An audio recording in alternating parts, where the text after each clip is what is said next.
네, 안녕하세요. 미국 주식 멘탈 케어하기 멘탈이 전부다입니다. 네, 오늘 테슬라의 2020년 4분기 실적이 발표되었습니다. 아직 10K 레포트는 뜨지 않아서 실적 요약 파일과 컨퍼런스 콜에서 나왔던 얘기들에 근거를 해서 설명을 드리도록 하겠습니다. 네, 우선 테슬라가 가지고 있는 현금성 자산이 작년보다 무려 49억이나 증가해서 194억을 기록했고요. 이익은 연간으로 7억 2,100만 달러의 갭 순이익을 기록을 해서 역사상 최초로 흑자를 기록한 해가 되었습니다.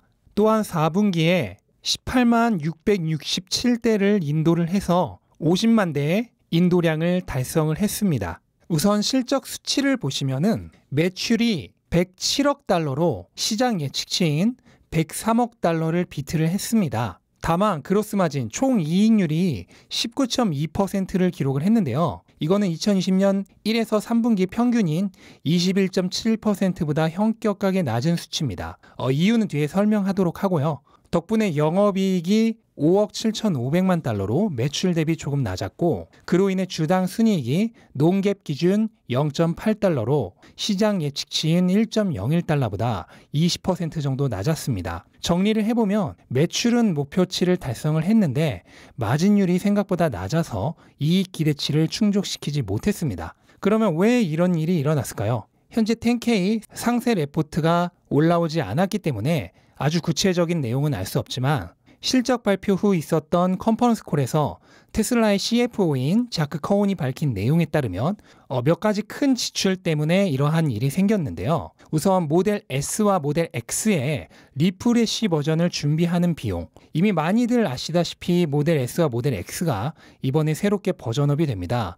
인테리어가 정말 놀랍도록 상품성 있게 변경되었고, 제로백이 2초가 안 되는 초고성능 버전의 플로이드 모델이 추가가 됩니다. 그리고 모델 Y를 일체형 차체로 찍어내기 위한 기가 프레스에 들어간 비용, 그리고 모델 3에 히트펌프를 추가하는 데 들어간 비용, 이런 비용들을 과거에는 부채로 지불을 했지만 현재는 최대한 부채에 기대지 않고 감당해냈기 때문에 이익률이 낮아졌고, 이 비용을 제외하면 지난 분기 대비 마진율은 오히려 높아졌을 거라고 얘기를 했습니다. 참고로 지난 분기 마진은 오토모티브 부분이 27.7%, 그로스 마진이 23.5%였습니다.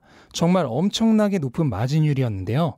그거보다도 원래는 더 높을 수 있었던 거죠. 이거는 이런 겁니다. 어떤 사람이 월급으로 300만 원을 받아서 100만 원을 지출하고 200만 원을 순이익으로 남겼다고 합시다.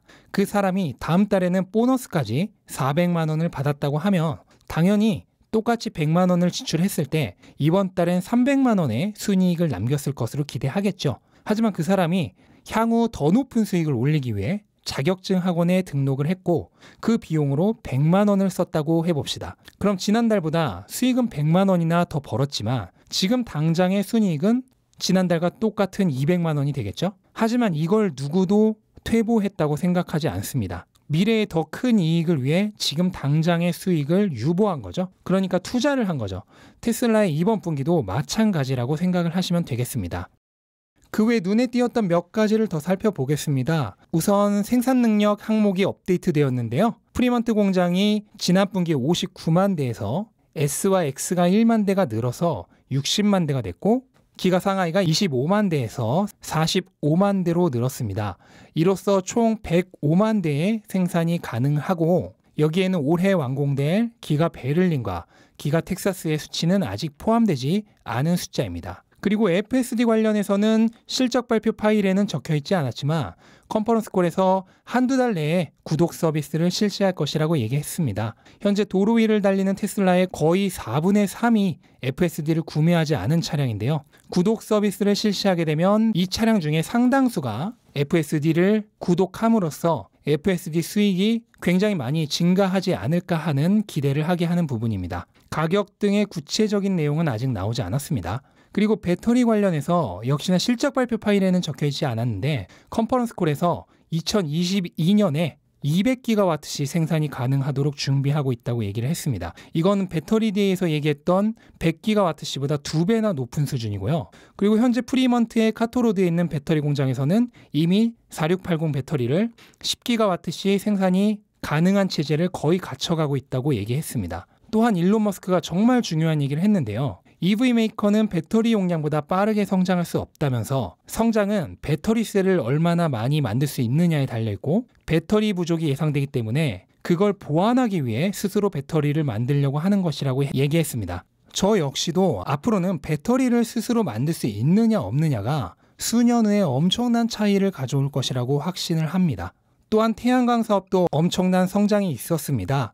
작년 대비 2배 가까이 성장을 했고요. 컨퍼런스 콜에서도 일론 머스크는 태양광 시장의 점유율 리더가 될 것이라고 공언을 했습니다. 그리고 마지막으로 향후 가이던스를 보겠습니다.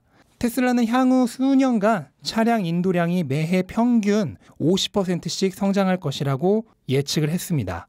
수년간 평균 50%란 거는 대단한 겁니다. 다만 2021년에 대해서는 명확한 수치를 제공하지는 않았고요. 조금 더 성장이 빠른 해가 될 것이라고 기대한다라고만 해놨습니다. 이 얘기는 2020년에 50만 대, 50% 성장인 75만 대를 베이스로 놓고 그거보다는 더 높을 거다 정도의 가이던스가 되겠습니다. 그런데 우리가 2021년까지만 투자할 거 아니죠? 5년, 10년 그 이상을 보고 테슬라에 투자하는데 향후 수년간 50%씩 성장할 것이다 라는 예측은 정말 가슴이 웅장해지는 수치입니다. 2021년 가이던스가 명확하지 않았다는 것으로 실망할 필요가 전혀 없습니다. 그리고 기가 베를린과 기가 텍사스에서 모델 Y를 생산하는 건 여전히 계획대로 2021년으로 잡고 있다고 했고요. 다만 기대했던 사이버 트럭에 대한 얘기는 없었고 세미 트럭은 차량 인도를 2021년에 개시할 것이란 얘기만 했습니다. 이 부분은 명확한 느낌도 없고 조금은 아쉬운 부분입니다. 근데 이렇게 테슬라의 역사상 최초로 1년간 흑자를 기록한 2020년 마지막 분기의 실적에 대해서 살펴봤습니다. 시장은 장 마감 후 5% 하락하면서 조금 부정적인 반응을 보였는데요.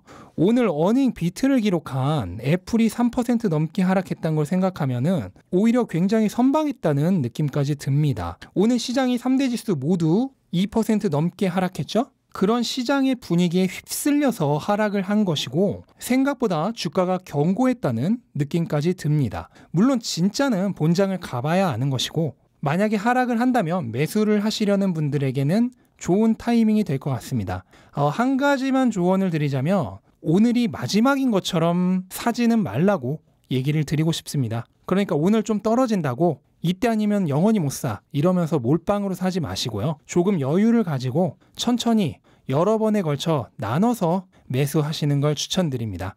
만약에 올라가면 못 산 수량은 내 거 아니다 라는 그런 느긋한 마음으로 접근하시는 걸 추천드려요. 저는 이번 실적 발표에서 테슬라의 비전이 조금도 흔들리지 않았음을 확인했습니다. 그래서 전혀 비중을 줄이지 않을 거고 오히려 기회가 되면 더 추가 매수를 할 예정입니다. 뭐 단기적으로 어떻게 될까? 그런 건 모르겠고요. 예측도 불가능합니다. 하지만 장기적인 비전으로 접근한다면 지금 당장의 주가의 상승과 하락은 그냥 먼 길 가다가 만난 작은 언덕의 하나일 뿐입니다.